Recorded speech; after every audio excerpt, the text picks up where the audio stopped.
मैं चाहता हूं कि केवटी विधानसभा क्षेत्र के जनता के साथ खरा उतरूं और उनकी समस्या के साथ उनके सुख दुख में मैं खरा उतरूंगा। और मैं हारना या जीतना अलग बात है, इसके बाद हारे या जीते, हारने के बाद भी मैं जनता का सेवा में रहूंगा और जीतने के बाद भी मैं वही सेवा में। मीडिया बंधु को जन स्वराज परिवार की ओर से हार्दिक अभिनंदन एवं वंदन।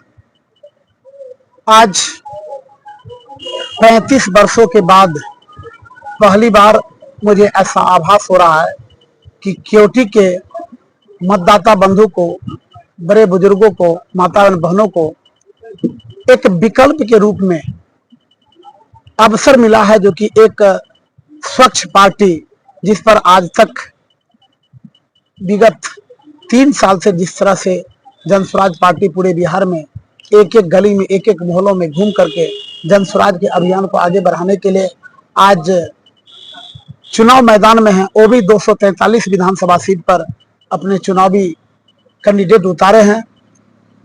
मैं खास करके केवटी विधानसभा क्षेत्र में जब मैं लगातार जनसंपर्क में विगत 15 दिनों से हूं, तो जब मैं एक प्लान बनाता हूं कि मैं 4 पंचायत का दौरा करूंगा एक दिन में, लेकिन पब्लिक और मतदाता का इतना ज्यादा अपार एक उत्साह और आशीर्वाद मिल रहा है कि मुझे 3 पंचायत में ही यह शाम ही नहीं रात हो जाता है। जनता का यह भरोसा है कि इस बार केवटी विधानसभा के सारे जनता संकल्पित है कि इस बार यदि 35 वर्षों से यहाँ के स्थानीय जो भी विधायक जीत करके गए हैं, वह एनडीए गठबंधन हो या यूपीए गठबंधन के लोग हो, कभी जनता के साथ खरा नहीं उतरे हैं। इस बार जनता ने आशीर्वाद के रूप में जन स्वराज पार्टी के केवटी विधानसभा के प्रत्याशी भाई बिल्टू सहनी को जिताने का आशीर्वाद दिए हैं।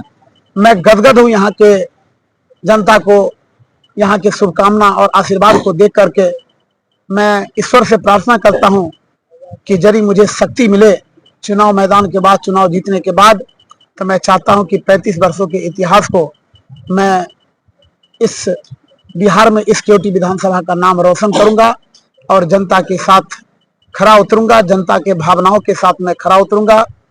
विकास जो हमारी मूलभूत समस्या है, जो जन स्वराज का हमारा मूलभूत जो एक सपना है विकसित बिहार बनाने का, उस अभियान को जन स्वराज के बैनर तले मैं उसको पूरा करने का काम करूंगा। केवटी विधानसभा क्षेत्र में आप भी एक वीडियो देखे होंगे कि एक कोठिया पंचायत, वहाँ अभी भी पुला नहीं है और उसके लिए वहाँ वोट का बहिष्कार करना।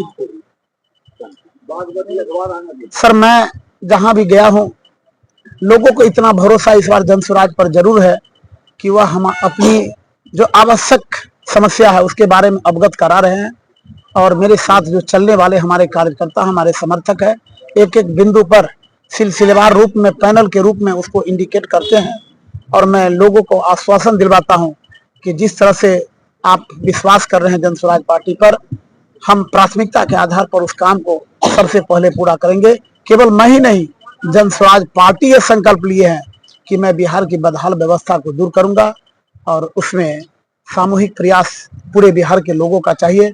उसमें केवटी विधानसभा के जनता काफी उत्साहित है। हम पहले समझा करते थे कि नहीं, यहाँ पर आखिर क्या कारण है कि कोई विधायक दोबारा नहीं जीते हैं। उसके पीछे कारण मिला है कि लगभग में 80% जनता का एक ही समस्या है कि कोई भी विधायक आज तक जो जीत करके गए हैं तो दोबारा घूम करके नहीं आया है। 2 साल, 2.5 साल, 3 साल, 4 साल पर जो है कभी कभार आने का काम किए हैं। उस अभियान को मैं पूरा करूंगा। मैं जनता के साथ खरा उतरूंगा। उनकी हर सुख दर्द में मैं केवटी विधानसभा के जनता के साथ मैं खरा उतरूंगा। सर, एक प्रश्न है, जो आपका स्कूल का बस्ता छाप, स्कूल का बस्ता छाप और इधर दारू चालू करवाने के बाद प्रशांत किशोर जी का कहीं न कहीं ठेस पहुंचा रहा है या क्या, इस पर क्या तर्क देंगे आप? सर, एकदम आप समझ लीजिए कि स्कूल का बस्ता वास्तव में विकास का रास्ता है। आज के डेट में एक समय था जो 5 साल के बाद बच्चे पढ़ने के लिए जाया करते थे, लेकिन आज जो समय बन गया है वो 2.5 साल के बच्चे जब स्कूल में पढ़ने के लिए जाते हैं, वह अब का प्ले स्कूल हो, उस समय में भी स्कूल का बस्ता ही वो अपने कंधे पर डाल करके अपनी माता से आशीर्वाद लेकर के उस स्कूल को जाते हैं। एक एक परिवार, एक एक बच्चे को याद है, जब मैं जाता हूं तो बच्चे कहते हैं कि मम्मी, यह स्कूल का बैग मेरे विकास का रास्ता है। और वो अपने मम्मी पापा से रिक्वेस्ट करते हैं कि इस बार जन स्वराज के स्कूल बैग पर हम लोग बटन दबाएंगे। दूसरी बात, आपने शराबबंदी के नाम पर आपने चर्चा किया। अभी इलेक्शन का समय है, आप देख रहे होंगे कि हमारी प्रशासनिक व्यवस्था चुस्त दुरुस्त है।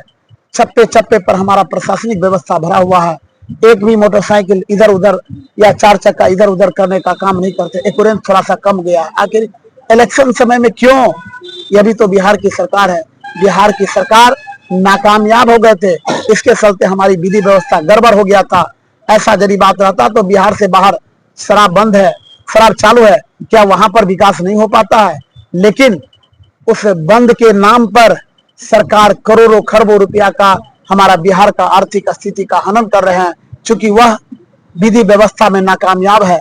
जन स्वराज कहती है कि मेरे पास अगर बहुमत की सरकार आती है तो मेरे पास लॉ एंड ऑर्डर की इतनी बेहतर व्यवस्था रहेगा कि अगर शराब चालू रहेगा तो लोग नंगा नाच नहीं करेंगे। लोग ऐसा नहीं करेंगे कि मैं रोड पर या कहीं पर चौक चौराहे पर मैं नंगा नाच करूंगा। वो प्रशासनिक व्यवस्था का काम है। आज फेल है, इसके चलते बंद होने के बाद भी आज शराब ओपन रूप में बिक रही है। ओपन इस रूप में कि आप बेड पर रहेंगे, चार दीवारी के बीच में रहेंगे तो एक कॉल पर आपको कहीं से भी आपको शराब 300 का शराब 1000 रुपया में आ जाता है। आखिर 300 का जो 1000 का फासला है वो कहां जाता है? बगल के स्टेट, बगल का राज्य जो है, इस शराब के चलते उनकी आर्थिक स्थिति में 10% की बढ़ोतरी हुआ है। वह 10% यदि बिहार में यदि बढ़ोतरी होगा तो निश्चित रूप में हमारा अभियान पूरा होगा, बिहार का विकास होगा। हाँ, शराब यदि बंद है पूरा, मैं स्वागत करता हूं, मैं चैलेंज करता हूं यहाँ के ज्वलंत सरकार को कि यदि आपके बीच यदि कोई कह दे जो कि शराब बंद है तो निश्चित रूप में मैं क्षमा प्रार्थी के लिए मैं तैयार हूं। लेकिन शराब तो और युद्ध स्तर पर बिक रही है। मेरा नाम बिल्टू सहनी है, मैं मछली बेचने वाला का बेटा हूं और पूरे बिहार, दरभंगा केवटी ही नहीं, पूरे बिहार के लोग इस बिल्टू सहनी पर भरोसा दिया है। और मैं आज आपके मीडिया के चैनल के माध्यम से पूरे बिहार वासियों को मैं संदेश देना चाहता हूं कि जन स्वराज पार्टी को आप एक बार मौका दीजिए। एक मछली बेचने वाला का बेटा, मलाह का जो एक जैनुल पैतृक अधिकार है, उस अधिकार के साथ मैं कोई समझौता नहीं करूंगा। आप देखे होंगे कि मेरा वीडियो कुछ 2-4-5 दिन पहले वायरल हुआ था। मैं अपने उस स्वजातीय के साथ मखाना फोड़ने के बाद भी उनकी समस्या को, उनके दर्द को मैंने सुनने का काम किया था। मखाना बोर्ड बना हुआ है, मखाना का जो भी संसाधन प्रोसेसिंग होता है उसमें मल्लाह जाति कहीं का नहीं है, क्योंकि उसको हनन किया जाता है, उनको आर्थिक रूप में उसको शोषण किया जाता है। और खास करके हमारा जो ज्वलंत सरकार है वो ज्यादा हनन कर रहा है, जिसका उदाहरण आप दरभंगा में आपके बगल में केवटी में है, उसमें जाकर के देखिए। आपके चैनल से मैं खुला चुनौती में मुकेश सहनी को देना चाहता हूं कि आप यदि वास्तव में मछली बेचने वाला का बेटा हैं तो आप खुले बाजार में आ जाए, चौक चौराहा पर आ जाए। यदि जन स्वराज का मछली बेचने वाला का बेटा बिल्टू सहनी यदि आपके डिबेट में या किसी रूप में यदि पीछे हो जाए, उसी समय में मैं अपना संन्यास ले लूंगा। मुझे अपना पर भरोसा है। जन स्वराज ने चुन चुन करके पूरे बिहार में ऐसे ऐसे कैंडिडेट को उतारा है जो निश्चित रूप में सामूहिक प्रयास करके बिहार को एक विकसित राज्य की श्रेणी में लाएगा। मैं चाहता हूं कि केवटी विधानसभा क्षेत्र के जनता के साथ खड़ा उतरूं और उनकी समस्या के साथ उनके सुख दुख में मैं खड़ा उतरूंगा। और मैं हारना या जीतना अलग बात है, इसके बाद हारे या जीते, हारने के बाद भी मैं जनता का सेवा में रहूंगा और जीतने के बाद भी मैं वही सेवा में रहूंगा, क्योंकि हमारा जन स्वराज का एक मोटो है कि जनता का सेवा करना ही जन स्वराज का परम धर्म है।